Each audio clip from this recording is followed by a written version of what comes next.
Robotic પદ્ધતિથી સારવાર કરતી ગુજરાતની one of the best hospital HCG Aastha cancer hospital.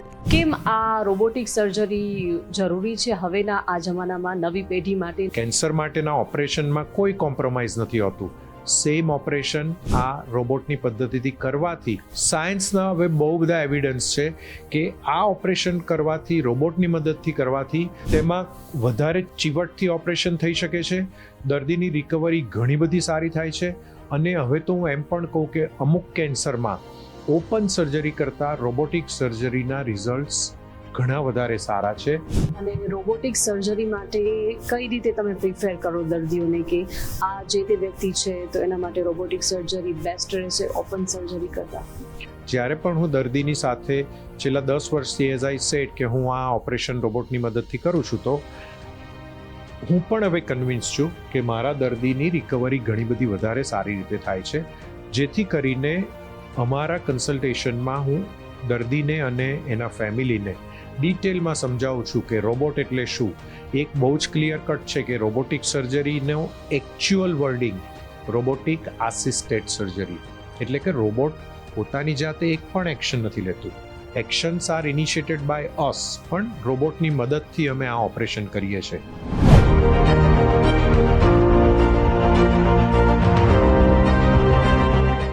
HCG Aastha cancer hospital surgical, medical અને રેડિયેશન ઓન્કોલોજી સહિત તમામ શાખાઓમાં વ્યાપક કેન્સર સંભાળ પૂરી પાડવા માટે સજ્જ છે.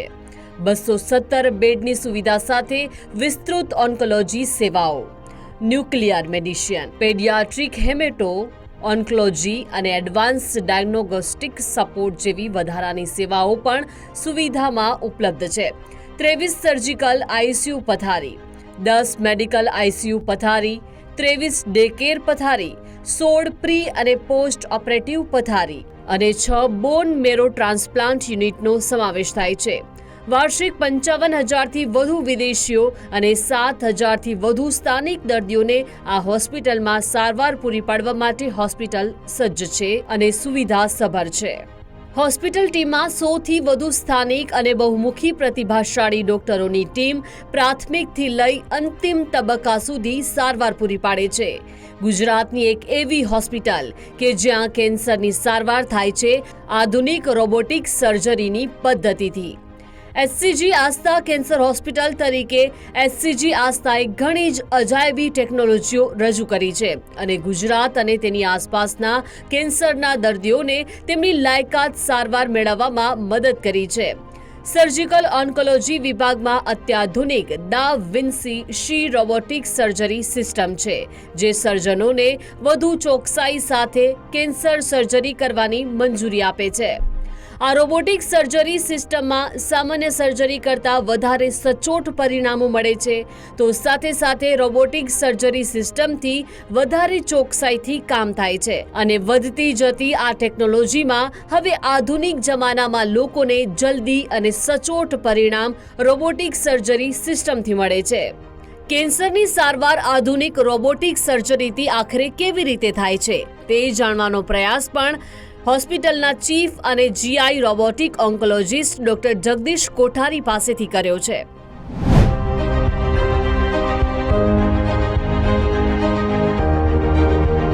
નમસ્કાર, સ્વાગત છે ગુજરાત ફર્સ્ટની વિશેષ રજૂઆતમાં અને આપની સાથે હું છું દીપિકા. કેન્સરની જંગ એ રોગ સામેની જંગ નથી, પરંતુ હિંમત, વિશ્વાસ અને જીવવાની જિજ્ઞાસાની કસોટી છે. દરેક દિવસ નવી આશા લઈને આવે છે, તેવી જ રીતે દરેક તક સારવારની તક છે એ નવી તક લઈને આવે છે. અને કેન્સરની નિદાન માટે રોબોટિક સર્જરીથી નિદાન કરતી એકમાત્ર hospital HCG Aastha cancer centre, કે જ્યાં કેન્સરનું નિદાન થઈ રહ્યું છે રોબોટિક સર્જરીથી. કઈ રીતે આ હોસ્પિટલની છે ખાસિયત, કેવી રીતે રોબોટથી સર્જરી કરવામાં આવે છે, જોઈશું આ ખાસ અહેવાલમાં.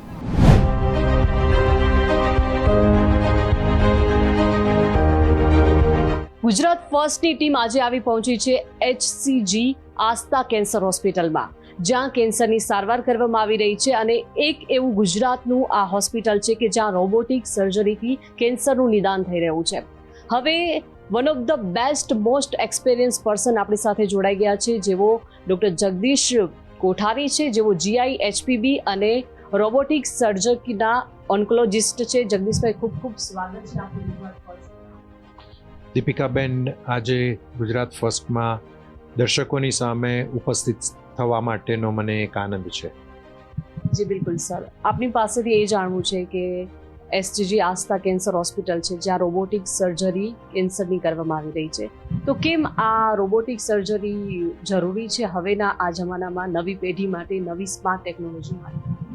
દીપિકાબેન, હું એક જો પૂર્વ ભૂમિકા આપવા માંગતો હોઉં તો હું છેલ્લા 35 વર્ષથી કેન્સરના દર્દીઓની સારવાર કરી રહ્યો છું અને મારી જે સ્પેશિયાલિટી છે એ પ્રમાણે હું અન્નળી, જઠર, લીવર, પેન્ક્રિયાસ, કોલોન અને રેક્ટમ એ બધા કેન્સરની હું સારવાર કરતો હોઉં છું. મેં પહેલાંના 25 વર્ષ દરમિયાન દરેક દર્દીના ઓપરેશન જ્યારે હું કરતો ત્યારે સાદી ભાષામાં એમ કહીએ તો પેટ ખોલીને ચીરફાડ કરીને જ બધાના ઓપરેશન કરવામાં આવતા હતા.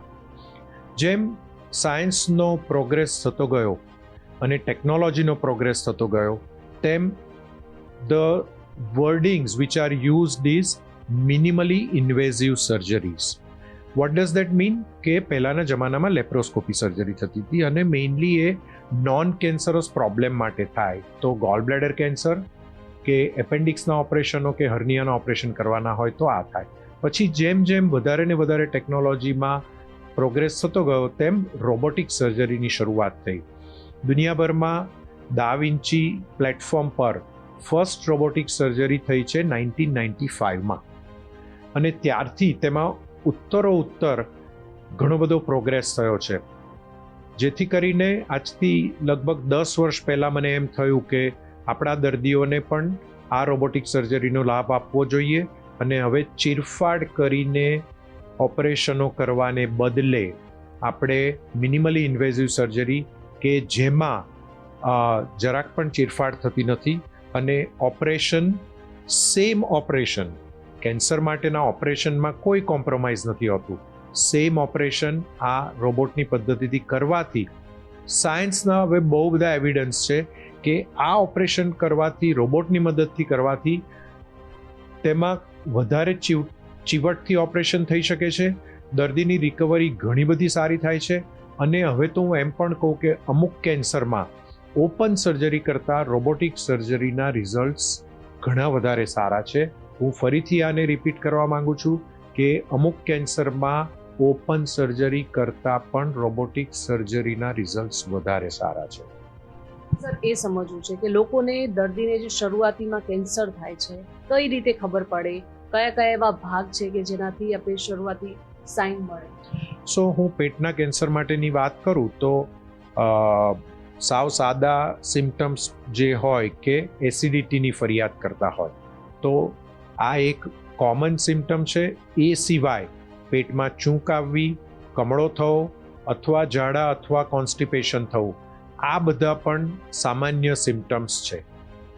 અને રોબોટિક સર્જરી માટે કઈ રીતે તમે પ્રિફેર કરો દર્દીઓને કે આ જે તે વ્યક્તિ છે તો એના માટે રોબોટિક સર્જરી બેસ્ટ રહેશે ઓપન સર્જરી કરતાં? હું પેટના કેન્સરની રોબોટિક સર્જરીની વાત કરતો હોઉં છું અને મારું લગભગ 60% જે વર્કફ્લો છે એ કોલોન અને રેક્ટમ એટલે કે મોટું આંતરડું અને ગુદામાર્ગ, આ બેના કેન્સર લગભગ 60% હું રોબોટિક પદ્ધતિથી કરતો હોઉં છું. એ સિવાય જે હોય છે તે અન્નળીના અને જઠરના ઓપરેશન પણ રોબોટિક પદ્ધતિથી કરતો હોઉં છું. હવે એક બહુ જ ક્લિયર કટ છે કે જ્યારે પણ હું દર્દીની સાથે છેલ્લા 10 વર્ષથી એઝ આઈ સેડ કે હું આ ઓપરેશન રોબોટની મદદથી કરું છું તો હું પણ હવે કન્વિન્સ છું કે મારા દર્દીની રિકવરી ઘણી બધી વધારે સારી રીતે થાય છે.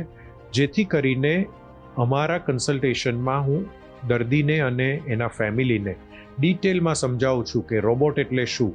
એક બહુ જ ક્લિયર કટ છે કે રોબોટિક સર્જરીનો actual wording robotic assisted surgery એટલે કે રોબોટ પોતાની જાતે એક પણ એક્શન નથી લેતું. Actions are initiated by us, પણ રોબોટની મદદથી અમે આ ઓપરેશન કરીએ છીએ.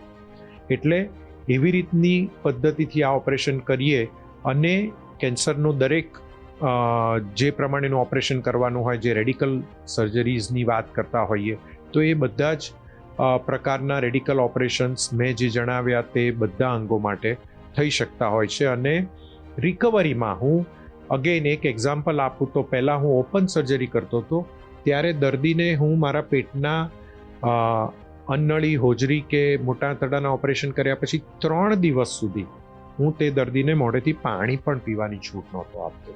અને કેન યુ બિલીવ ધેટ કે આજે ઘણા બધા ઓપરેશન કર્યા પછી હું દર્દીને 6 કલાકમાં જ ઓરલી પાણી અથવા સાધારણ પ્રકારના બીજા લિક્વિડ ડાયટ ચાલુ કરી રહ્યો છું. માત્ર 6 કલાકમાં જ દર્દી નોર્મલ પ્રવૃત્તિ કરી શકે છે. એટલે રિકવરી એટલી ફાસ્ટર છે. અમે એવું કહીએ કે મિનિમલી ઇન્વેઝિવ સર્જરી થઈ છે એટલે આંતરડાની મુવમેન્ટ ને એ બધું પણ ઘણું ઝડપથી પાછું આવી જાય છે કે જેથી કરીને દર્દી આ ટોલરેટ કરી શકતા હોય છે. અને સર એ પણ સમજવું છે કે રોબોટિક સર્જરી જે છે એમાં જે રોબોટ જે શસ્ત્રક્રિયા યુઝ કરે છે એનામાં સામાન્ય જે સર્જરી હોય છે ઓપન સર્જરી એના કમ્પેરમાં કેટલો દર્દીને દર્દમાં So again, honestly, because of my experience of more than 600 robotic surgeries, I would say that કે હવેના જમાનામાં પહેલાં 24 to 48 અવર્સમાં આ પેનનું પ્રમાણ માત્ર 10થી 20% હોય છે કે જેથી કરીને રોબોટિક સર્જરી દરેક ઉંમરમાં કરવામાં આવે છે. એટલે કોઈક વાર નાની ઉંમરના દર્દી હોય કે જે 20-25 થી 30 વર્ષની ઉંમરના યંગસ્ટર્સ હોય જે લોકોને એન્ઝાયટી બહુ હોય તો પહેલાંના જમાનામાં મેજર ઓપરેશન થતા હતા ત્યારે એ લોકોને પેઇન વગેરેની ફરિયાદ ઘણી થતી હતી કે જે હવે ઘણી ઓછી થઈ ગઈ છે.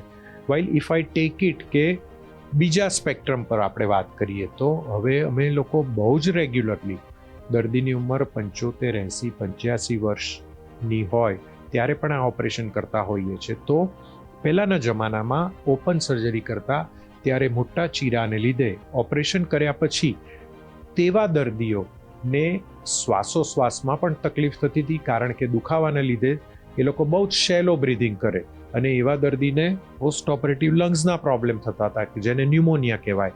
હવેના જમાનામાં દર્દ બહુ જ ઓછું થઈ ગયું જેથી કરીને એ લોકોનું બ્રીધિંગ સારું થાય, એ લોકોનું રિહેબિલિટેશન બીજા જ દિવસથી એ લોકો પોતાની જાતે ચાલતા થઈ જાય જેથી કરીને પોસ્ટ ઓપરેટિવ હાર્ટના, લંગ્સના એ બધા પ્રોબ્લેમનું પ્રમાણ પણ બહુ જ ઓછું થઈ ગયું છે. સર બોડીના જે વિટલ પાર્ટ હોય છે એમાં રોબોટિક સર્જરી કઈ રીતે રોબોટ કામ કરે છે? લાઈક સ્ટમક હોય, જઠર હોય, એમાં રોબોટિક સર્જરી કઈ રીતે?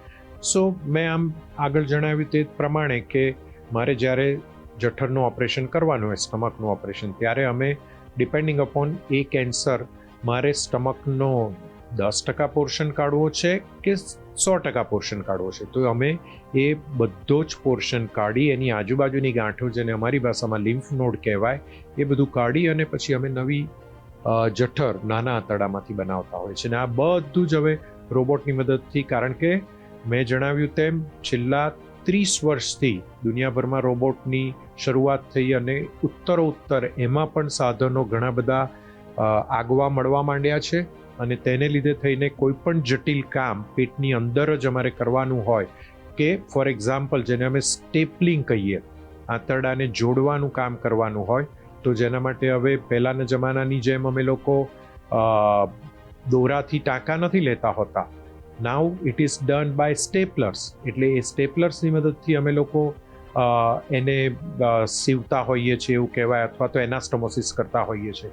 એટલે આ બધી નવી નવી ટેકનોલોજીના આધારે દરેક જટિલ કહી શકાય તેવી પણ પ્રોસિજર રોબોટની મદદથી કરી શકાતી હોય છે.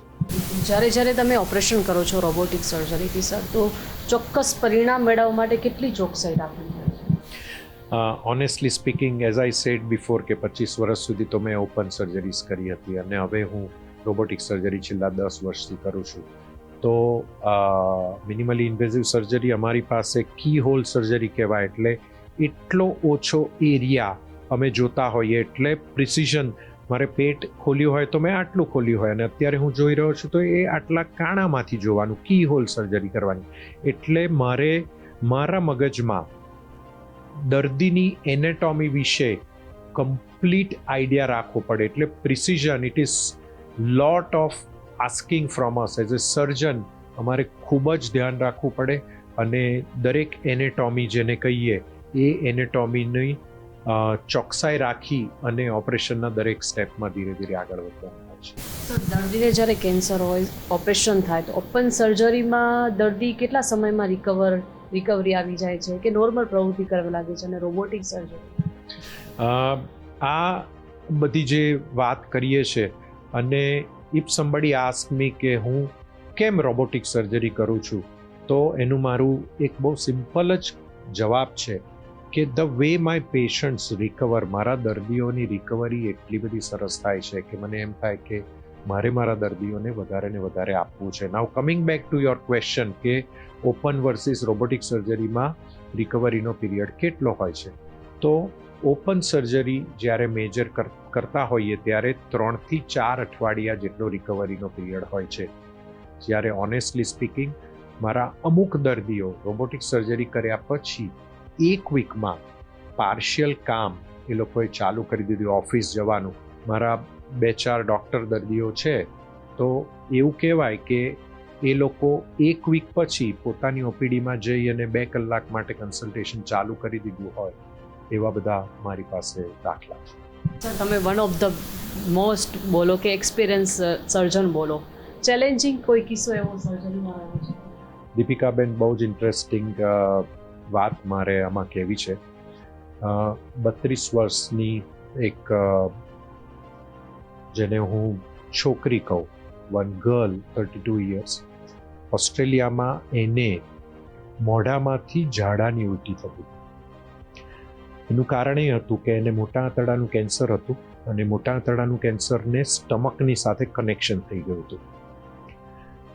આ છોકરી મારી પાસે આવી અને અમે લોકો ઇન્વેસ્ટિગેશન્સ કર્યા, અને પછી એવું નક્કી કર્યું કે મારે આનું ઓપરેશન કરવું પડશે. અને મેં જણાવ્યું એ પ્રમાણે મારે એનું મોટું આંતરડું પણ કાઢવાનું હતું, અને એની સાથે સ્ટમકનો ભાગ પણ કાઢવાનો હતો. રોબોટિક પદ્ધતિથી અમે આ ઓપરેશન કર્યું, અને આ ઓપરેશન કર્યા પછી એને 4 દિવસમાં અમે હોસ્પિટલમાંથી રજા આપી શક્યા. નાઉ શી હેડ રિસન્ટલી મેરીડ, અને એને એક પણ બાળકો નહોતા.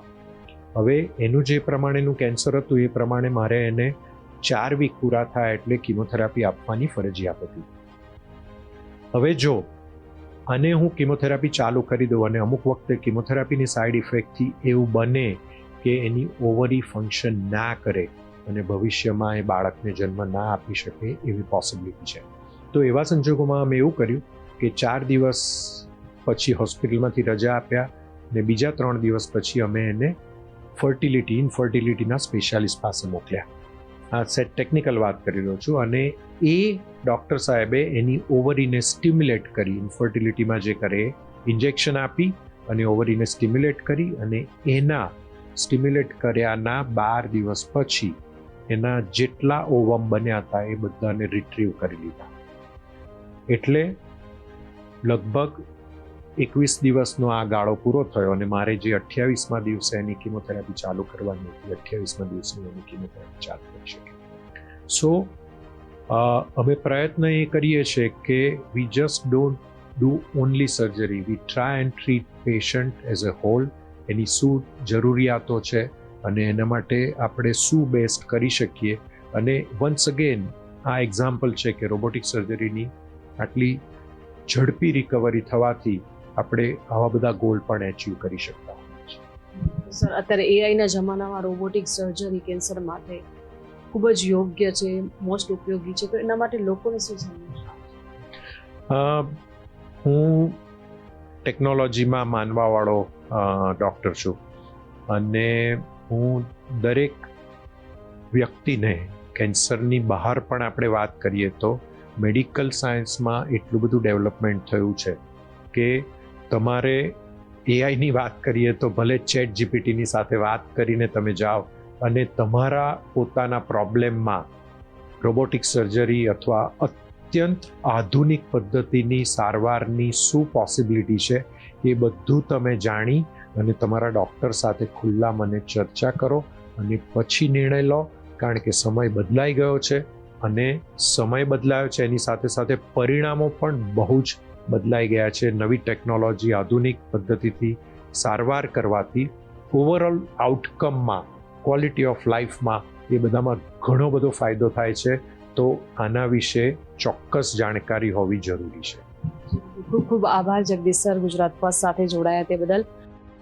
તો દર્શક મિત્રો, આ હતા ડોક્ટર જગદીશ કોઠારી કે જેઓ જીઆઈ રોબોટિક સર્જરી કરનારા ઓન્કોલોજિસ્ટ હતા અને અત્યારના ગુજરાતના સૌથી વધારે રોબોટ દ્વારા સર્જરી કરનારા આ ડોક્ટર હતા. તો દર્શક મિત્રો, કેન્સરની જંગ એ માત્ર રોગ સામેની લડત નથી, પરંતુ તમારી હિંમત, વિશ્વાસ અને જીવવાની જિજ્ઞાસા માટેની આ કેન્સરની લડત છે. એટલે તેના સામે આપને લડવું પડશે, હારવું નથી.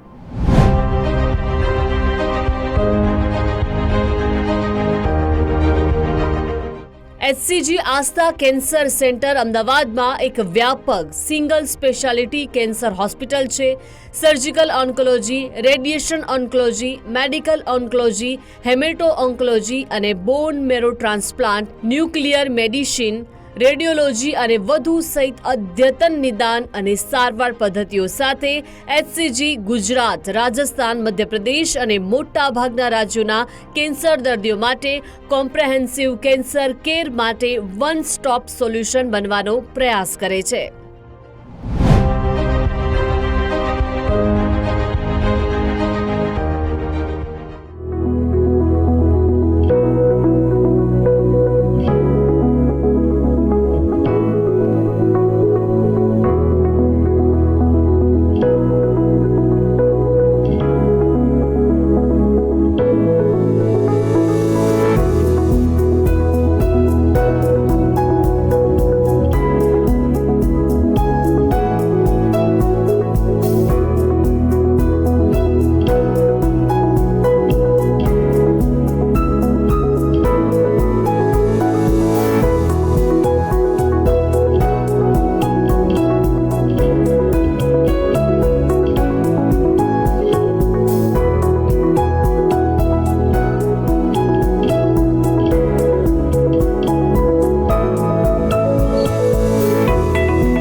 મનોબળ, પરિવારનો સહારો અને યોગ્ય સમયસર અને ચોક્કસ હોસ્પિટલની પસંદગીથી કેન્સરની જંગને જીતમાં ફેરવી શકાય છે. ગુજરાત ફર્સ્ટની વિશેષ રજૂઆતમાં અત્યારે બસ આટલું જ. રજા આપશો. નમસ્કાર.